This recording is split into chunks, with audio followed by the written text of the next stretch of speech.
Hello everyone, welcome back. America से इस वक्त एक ऐसी खबर सामने आई है जो सिर्फ अमेरिका की इमिग्रेशन पॉलिसी तक सीमित नहीं है, बल्कि इसका असर पूरी दुनिया पर पड़ सकता है। क्योंकि दुनिया की सबसे ताकतवर डेमोक्रेसी में अब सिटीजनशिप को लेकर एक नई लड़ाई शुरू हो चुकी है। और इस बार लड़ाई सिर्फ इलीगल इमिग्रेशन की नहीं, बल्कि उस कॉन्स्टिट्यूशनल प्रिंसिपल की है जिसे पिछले करीब 158 साल से अमेरिकन लोकतंत्र की सबसे मजबूत नींव माना जाता है। जी हाँ, अमेरिकन प्रेसिडेंट डोनाल्ड ट्रंप ने एक बार फिर बर्थ राइट सिटीजनशिप पर बड़ा हमला बोल दिया है।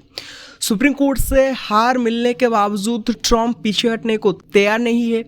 उन्होंने 2 नए एग्जीक्यूटिव ऑर्डर्स पर साइन कर दिए हैं, जिनका सीधा मकसद है बर्थ टूरिज्म को ख़त्म करना और अमेरिका में जन्म लेने वाले हर बच्चे को अपने आप सिटीजनशिप मिलने की परंपरा को सीमित करना। लेकिन सवाल ये है, आखिर बर्थ राइट सिटीजनशिप होती क्या है? ट्रंप इसे खत्म क्यों करना चाहते हैं? सुप्रीम कोर्ट पहले ही इसे कॉन्स्टिट्यूशन के खिलाफ बता चुकी है, फिर ट्रंप दोबारा वही रास्ता क्यों अपना रहे हैं?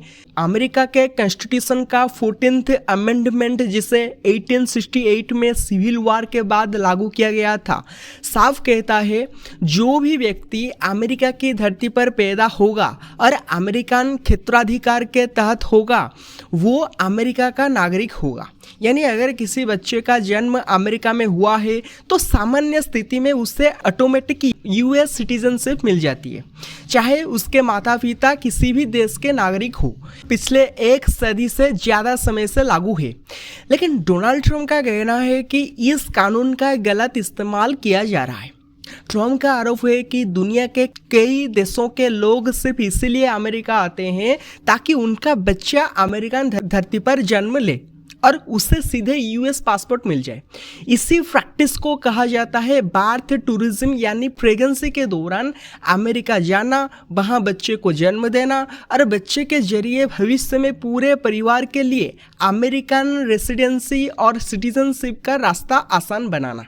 ट्रंप का दावा है कि ये अब एक पूरा इंटरनेशनल बिजनेस बन चुका है।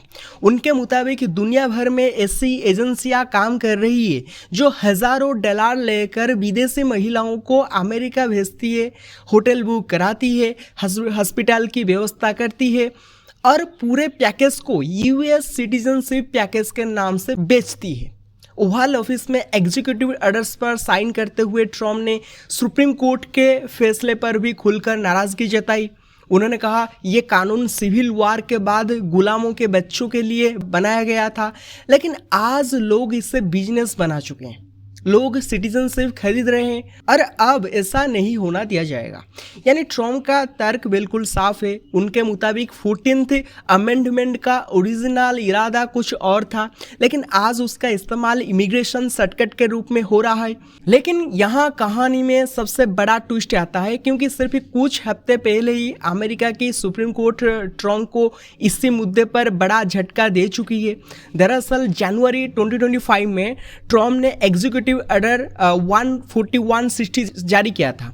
उस आदेश में उन्होंने कहा था कि अगर किसी बच्चे के माता पिता इलीगल इमिग्रेंट है या सिर्फ टेम्पोररी वीजा पर अमेरिका आए हैं तो उस बच्चे को ऑटोमेटिक यूएस सिटीजनशिप नहीं मिलेगी। लेकिन मामला सीधे अदालत पहुंच गया और 30 जून 2026 को सुप्रीम कोर्ट ने बहुमत से ट्रंप के उस आदेश को असंवैधानिक बताते हुए खारिज कर दिया। चीफ जस्टिस जॉन रॉबर्ट्स ने साफ कहा, अमेरिकन संविधान और पिछले 100 साल से ज़्यादा की न्यायिक परंपरा बर्थ राइट सिटीजनशिप की गारंटी देती है।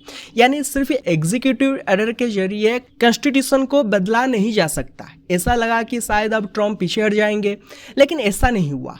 व्हाइट हाउस ने स्ट्रैटेजी बदल दी। अब पूरा बर्थ राइट सिटीजनशिप खत्म करने की कोशिश नहीं की जा रही, बल्कि कुछ खास कैटेगरीज बनाकर कहा जा रहा है कि इन लोगों के बच्चों को सिटीजनशिप नहीं मिलेगी। यानी इस बार ट्रंप सीधे कॉन्स्टिट्यूशन से टकराने के बजाय कॉन्स्टिट्यूशन की लैंग्वेज की नई व्याख्या करने की कोशिश कर रहे हैं।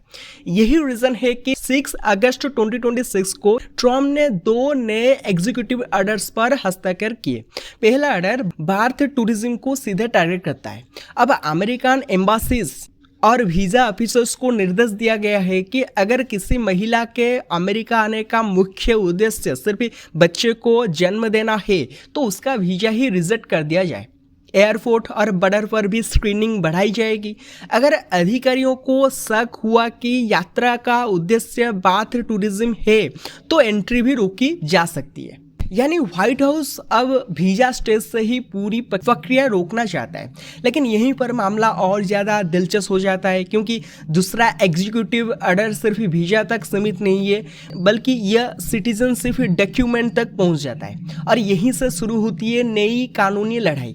अब ज़रा इस दूसरे एग्जीक्यूटिव ऑर्डर को ध्यान से समझिए, क्योंकि यहीं से डोनाल्ड ट्रंप की पूरी लीगल स्ट्रैटेजी बदलती हुई दिखाई देती है। इस बार व्हाइट हाउस सिर्फ अमेरिका आने वाले लोगों को रोकने की कोशिश नहीं कर रहा, बल्कि उन बच्चों तक भी पहुंचना चाहता है जिनका जन्म अमेरिका में हो चुका होगा।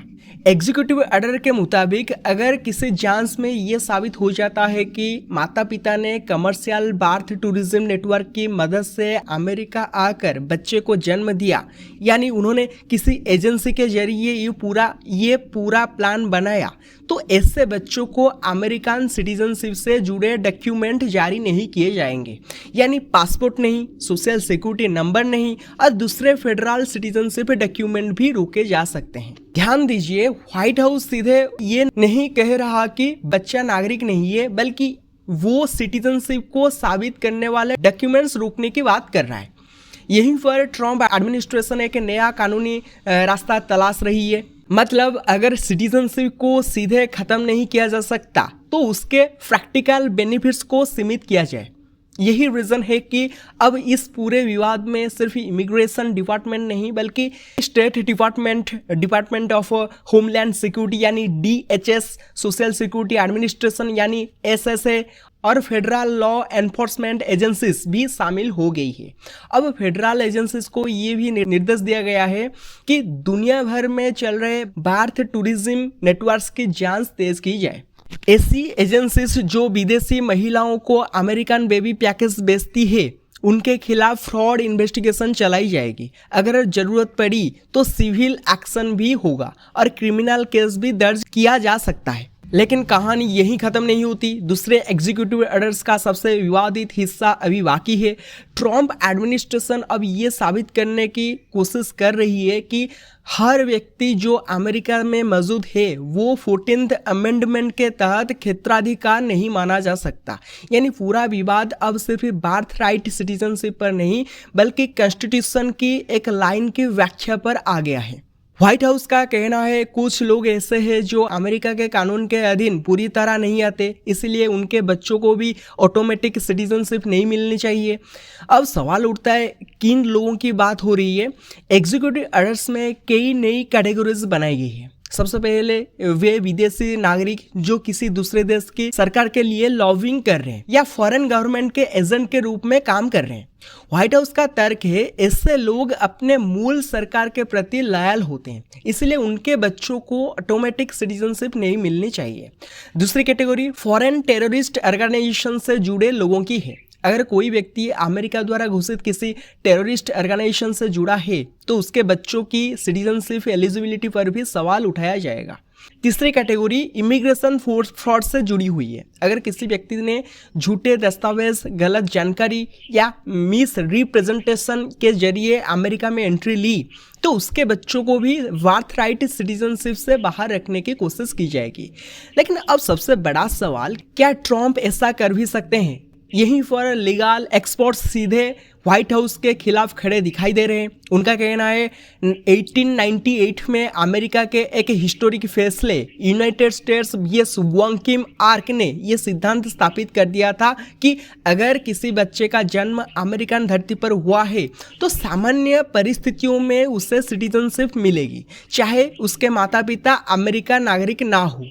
ये फैसला पिछले 100 साल से ज्यादा समय से अमेरिकन कानून की सबसे मजबूत मिसाल माना जाता है। यानी ट्रंप एडमिनिस्ट्रेशन जिसकी बात कर रही है वो सुप्रीम कोर्ट के पुराने फैसलों से बिल्कुल अलग है। सिविल राइट्स लॉयर्स का कहना है अगर कोई व्यक्ति अमेरिका के कानून के तहत गिरफ्तार हो सकता है, कोर्ट में पेश हो सकता है, टैक्स रूल्स और क्रिमिनल लॉ के अधीन है, तो वो अमेरिकी क्षेत्राधिकार में ही आता है, इसलिए उसके बच्चे को सिटीजनशिप से वंचित नहीं किया जा सकता। यानी व्हाइट हाउस क्षेत्राधिकार शब्द की नई व्याख्या कर रहा है और विपक्ष कह रहा है यह कॉन्स्टिट्यूशन को पीछे के दरवाजे से बदलने की कोशिश है। लेकिन ट्रम्प एडमिनिस्ट्रेशन का जवाब भी तैयार है। व्हाइट हाउस के डेप्यूटी चीफ ऑफ स्टाफ ने एग्जीक्यूटिव ऑर्डर के बाद कहा, बाथ टूरिज्म अब खत्म होगा। दुनिया का कोई भी व्यक्ति सिर्फ बच्चे को जन्म देकर अमेरिकन सिटीजनशिप खरीद नहीं सकेगा। ये टूटी हुई व्यवस्था अब नहीं चलेगी। यानी साफ है, ट्रम्प इसे सिर्फ इमिग्रेशन इश्यू नहीं बल्कि नेशनल सिक्योरिटी, वेलफेयर सिस्टम और अमेरिकन आइडेंटिटी से जोड़कर पेश कर रहे हैं।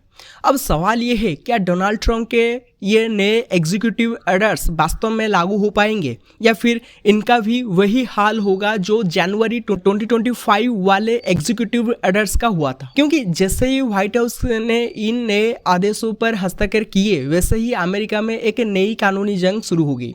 सबसे पहले सामने आया अमेरिकन सिविल लिबर्टीज यूनियन यानी ACLU। ये अमेरिका का सबसे बड़ा सिविल राइट्स ऑर्गेनाइजेशन माना जाता है और इमिग्रेशन से जुड़े मामलों में ये कई बार फेडरल गवर्नमेंट के खिलाफ अदालत जा चुका है। ACLU ने साफ शब्दों में कहा, सुप्रीम कोर्ट पहले ही इस मुद्दे पर फैसला दे चुकी है। अमेरिका संविधान जन्म के आधार पर नागरिकता की गारंटी देता है। राष्ट्रपति किसी एग्जीक्यूटिव ऑर्डर्स के जरिए संविधान को बदल नहीं सकते। यानी ACLU का कहना है व्हाइट हाउस चाहे नया रास्ता अपनाए, शब्द बदल दे या न्यू कैटेगरीज बना दे, लेकिन अगर अंतिम उद्देश्य बार्थ राइट सिटीजनशिप को सीमित करना है तो अदालत में उसका परिणाम पहले जैसा ही होगा।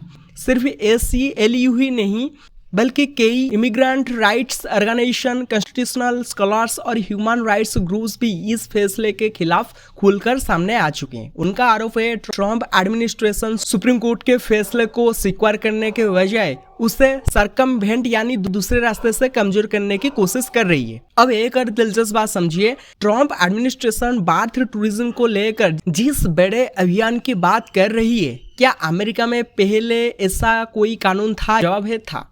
और यही बात इस पूरे विवाद को और दिलचस्प बना देती है। दरअसल ट्रम्प के पहले कार्यकाल में साल 2020 में अमेरिका ने वीजा रूल्स में बदलाव किया था। जवाब है था।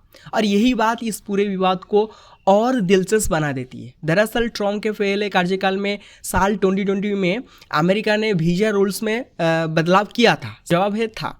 और यही बात इस पूरे विवाद को और दिलचस्प बना देती है। दरअसल ट्रम्प के पहले कार्यकाल में साल 2020 में अमेरिका ने वीजा रूल्स में बदलाव किया था। जवाब है था। और यही बात इस पूरे विवाद को और दिलचस्प बना देती है। दरअसल ट्रम्प के पहले कार्यकाल में साल